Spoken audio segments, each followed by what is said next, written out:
Kalau mayoritas sudah mulai merasa cemas sama negara ini, maka bayangan saya minoritas bisa jauh lebih cemas lagi kalau seperti itu.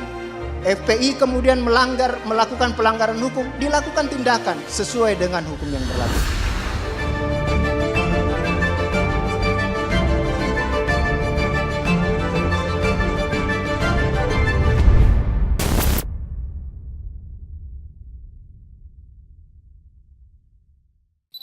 Tentang ormas ini, jadi memang ada usulan dari Pak Kiai tadi, udah cantumin aja Pancasila di situ. Kan simple. Saya juga berpikir begitu, udah simple, tulis aja kok. Kalau mau tulis aja. Gitu, simple. Tapi setelah saya renung-renungkan, ternyata negara pun di anggaran dasarnya tidak menulis juga Pancasila di anggaran dasarnya tuh. Di UUD 45 itu nggak ada Pak kata Pancasila. Nggak ada, kita cari-cari di situ. Tetapi kita pakai bahwa UUD 45 itu di pembukaannya adalah Pancasila. Kita pakai cinta dan rasa di situ Pak untuk menyambungkannya di situ. Nanti putusan Mahkamah Konstitusi yang menyambungkan itu di situ tahun 2013 kalau tidak salah. Diuji Undang-Undang 4 Pilar itu. Tidak ada di anggaran dasar UUD 45 itu ada kata Pancasila. Apakah kemudian kita mengatakan Indonesia ini anti Pancasila? Tidak serta-merta begitu. Kita tetap mengakui Pancasila adalah ideologi negara, ya. Walaupun Bung Rocky Gerung bilang tidak berideologi, tapi saya bilang ideologi itu ini dasar negara. Seperti itu, tidak dengan mudah kita bisa langgar ideologi itu. Nah, tetapi memang kalau Pancasila ini menjadi asas tunggal seperti Undang-Undang Ormas dulu, maka Pancasila ini akan menjadi otoritas tafsir tunggal bagi negara itu. Makanya kemudian ormas, jangan begitulah. Pokoknya kita bisa mencantumkan asas, jangan sampai dia tafsirkan kita pakai jilbab dibilang anti Pancasila. Itulah yang terjadi dulu, seperti itu. Makanya kemudian tahun 2013 Undang-Undang Ormas, saya kira hampir semua partai politik menyetujui ya. Tidak ada lagi asas tunggal ya, walaupun ini usulan dari PKS. Tapi hampir semua partai politik kalau tidak salah tidak ada yang dissenting di situ, menyetujui. Oke, nggak apa-apa, jalanlah asas di situ.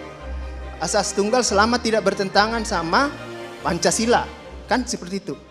Lalu saya yakin berdebat lagi, yang mana itu yang tidak bertentangan? Ada yang bilang itu komunisme, itu marxisme, itu leninisme, itu atau paham lain. Yang mana itu? Mereka juga bertanya-tanya. Tapi karena dia tidak jelas apakah marxisme, leninisme, dan paham lain itu bertentangan, dia tidak berani tulis di batang tubuhnya itu Undang-Undang Ormas. Ditulis di penjelasan itu Pak. Iya kan Pak Kapitra? Penjelasan. Penjelasan itu adalah norma yang tidak bisa dipakai oleh negara untuk melakukan tindakan hukum. Tapi karena dia ragu di situ. Jadi bayangan saya menggelitik juga tadi. Suatu saat ada ormas yang dicantumkan asasnya Marxisme melankolis. Kan gitu di asasnya di situ. Atau visi dan misinya. Apa ini Marxisme dan melankolis nih? Marxisme melankolis. Saya sebagai misalnya saya pengambil kebijakan, saya juga tidak langsung berikan SKT juga itu. Saya tanya dulu, ini apa maksudmu ini? Marxisme melankolis nih. Gitu. Karena ini kata-katanya agak nyerempet di penjelasan itu. Saya tidak bisa serta-merta langsung cut kamu. Saya butuh dulu penjelasan nih Marxisme melankolis ini apa. Gitu. Saya bisa saja kemudian mengeluarkan SKT, bisa juga tidak. Kan seperti itu. Setelah mendengar semuanya, setelah dijelaskan bahwa ini tidak ada hubungannya Pak, ini begini. Ini begini. Enggak kok, ini enggak ada hubungannya. Ya udah, begini aja kamu bikin surat keterangan pernyataan, saya kasih jadi lampiran di situ. Jadi lampiran di anumu saya akan stempel di situ jadi lampirannya. Ya. Tapi kalau kamu macam-macam ya melanggar hukum, saya cabut keterangan terdaftar melanggar pidana, saya ambil kamu. Begitu. Nah, soal organisasi masyarakat dan organisasi kekuasaan. Jadi masyarakat prakonstitusi dan masyarakat konstitusi sebelum organisasi negara atau organisasi kekuasaan ini ada, maka yang pertama muncul itu organisasi masyarakat. Yang paling pertama muncul organisasi masyarakat Pak. Jadi manusia berkumpul, kemudian dia menyata senasib, sepenanggungan dan lain sebagainya. Mereka memperjuangkan kepentingannya yang dirasakan sama, mereka membentuk organisasi masyarakat. Organisasi masyarakat inilah yang kemudian lama-kelamaan tumbuh berkembang. Kalau anak mahasiswa belajar ilmu negara ketemu ini basis teorinya. Organisasi masyarakat lama-lama berkembang dianggap tidak cukup kita buat ormas nih. Karena kita butuh lagi kekuasaan yang lebih terstruktur organisasinya. Kita sudah punya cukup dana kok untuk buat. Maka kemudian organisasi masyarakat itu meningkatkan organisasinya. Kita dirikan lembaga kekuasaan. Ada yang kita pilih, ada yang kita angkat, ada yang kita tunjuk. Pokoknya ini organisasi kekuasaan inilah yang kemudian nanti tugasnya adalah melakukan pemenuhan, perlindungan, penegakan, pemajuan hak-hak kita sebagai manusia. Makanya dalam UUD 45 ada dibunyikan pasal itu Pak, pasal 28 di situ. Tetapi dalam perjalanan antara ormas dan organisasi kekuasaan ini, dia bisa menjadi seteru, bisa juga menjadi kawan seiring. Makanya tidak heran ketika ada ormas dekat kepada kekuasaan, ada juga yang tidak dekat sama kekuasaan. Seperti itu. Tetapi intinya adalah, kata ormas ini adalah, kami juga ketika kami mendirikan organisasi kekuasaan itu, tidak serta-merta semua nasib kami limpahkan kepada organisasi kekuasaan. Kami juga belum tentu percaya sama organisasi kekuasaan ini. Karena yang isi juga organisasi kekuasaan ini manusia juga, bukan malaikat. Maka kemudian organisasi masyarakat itu bilang, kita akan ciptakan kontrak sosial di antara itu. Itu lahirlah namanya konstitusi. Kita akan ciptakan kontrak sosial di situ, kita tulis kewajibannya apa, tugasnya apa, pokoknya semuanya kita tulis di situ apa yang dia harus penuhi di situ.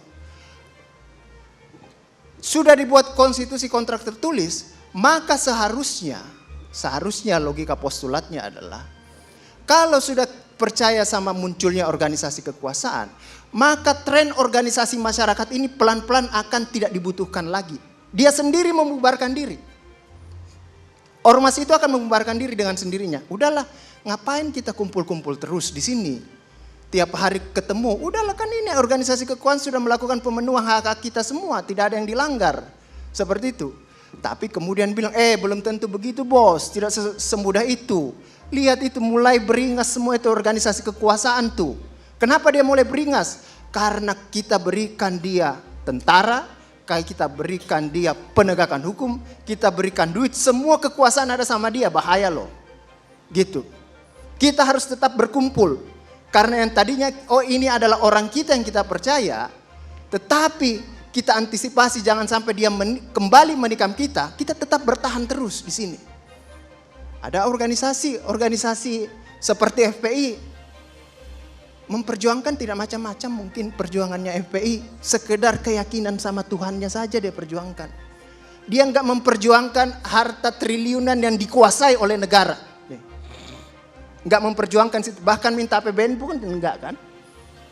Negara menguasai triliunan juta harta triliun. Pasal 33, bumi, air serta kekayaan alam dikuasai oleh negara, cabang produksi yang penting dikuasai oleh negara. Ketika kepenguasaan semua itu pada organisasi kekuasaan, banyak di lingkup kekuasaan ini kemudian mulai menggoda-goda kekuasaan ini. Ada namanya kapitalisme, ada namanya pertemanan, ada namanya dan lain sebagainya, baik di dalam maupun di luar negeri. Di situ kapitalisme ini datang juga tidak semata kepentingan ekonomi saja. Mereka juga datang kepentingan ideologi dan lain sebagainya. Kita tidak tahu. Mulailah terbentur-bentur antara organisasi kekuasaan dan organisasi masyarakat. Seperti itu. Nah, pada konteks seperti itu, maka kalau kita jabarkan kembali antara ormas dan organisasi kekuasaan, di situ ada Pancasila, ada kontrak sosial namanya Undang-Undang Dasar. Maka Pancasila itu tidak bisa karena seolah-olah Pancasila itu ditafsirkan hanya sebagai Bhinneka Tunggal Ika yang di kaki gambar Garuda itu. Tidak seperti itu. Nilai Pancasila itu begitu luas. Ketuhanan yang Maha Esa, kemanusiaan yang adil dan beradab, persatuan Indonesia, kerakyatan yang dipimpin oleh hikmat kebijaksanaan dalam permusyawaratan perwakilan, dan seterusnya keadilan sosial. Di mana 5 sila ini dijabarkan? Saya selalu mengatakan ada semua dalam Undang-Undang Dasar 45 itu. kerakyatan yang dipimpin oleh hikmat kebijaksanaan dalam permusyawaratan perwakilan. Apa implementasinya? Daulat rakyat. Daulat rakyat, rakyat mengatakan bahwa, hei pemerintah yang bisa membuat aturan di republik ini hanya kami rakyat melalui wakil-wakil kami. Ada namanya Pak Junifer Girsang, ada namanya Pak Mardhani Alisera. Mereka kami berikan kekuasaan membentuk undang-undang. Seperti itu. Mereka kami memberikan kekuasaan untuk mengubah dan menetapkan undang-undang dasar. Hei pemerintah, jangan sampai kamu melanggar itu. Itulah wujud kerakyatan yang dipimpin oleh hikmat kebijaksanaan dalam permusyawaratan perwakilan.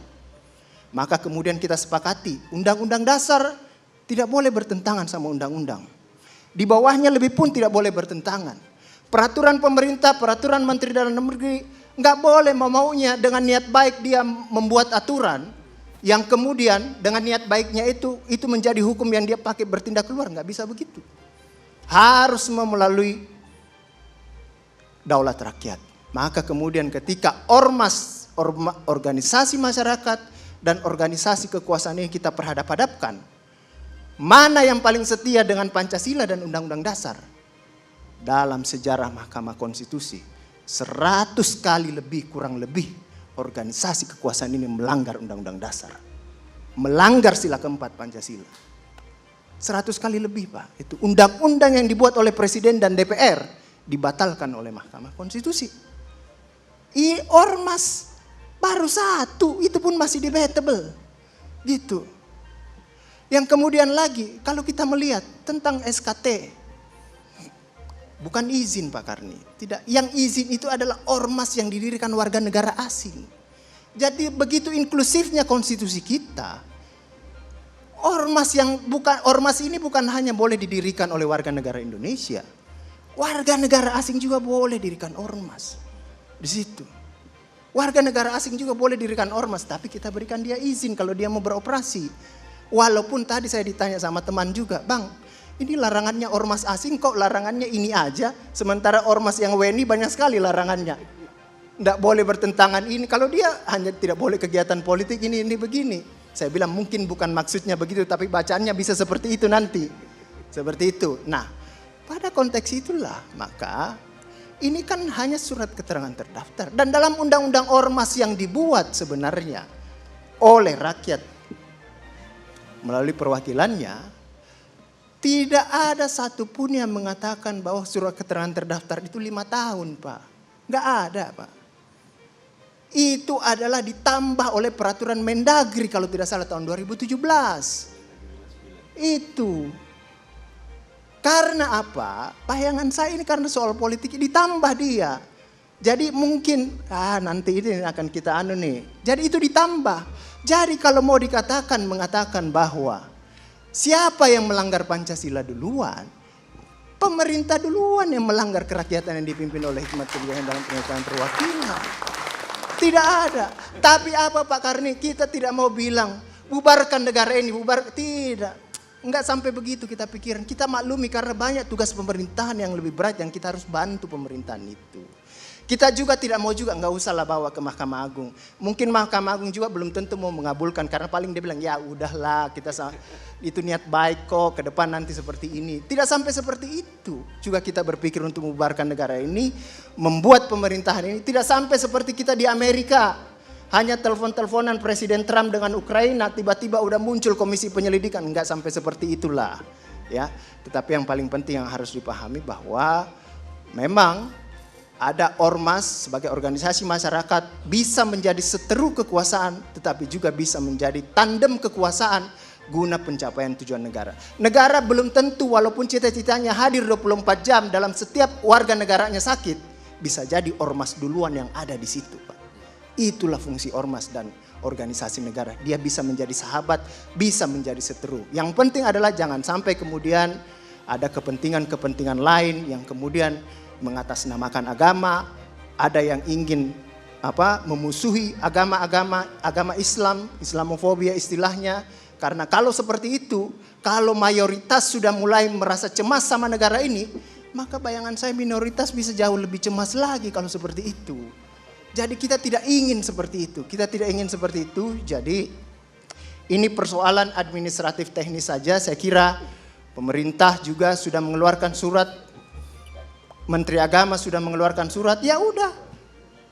Ini selesai jalan, FPI kemudian melakukan pelanggaran hukum, dilakukan tindakan sesuai dengan hukum yang berlaku. Saya kira itu saja yang bisa saya sampaikan Pak Karni. Sekian, Assalamualaikum warahmatullahi wabarakatuh.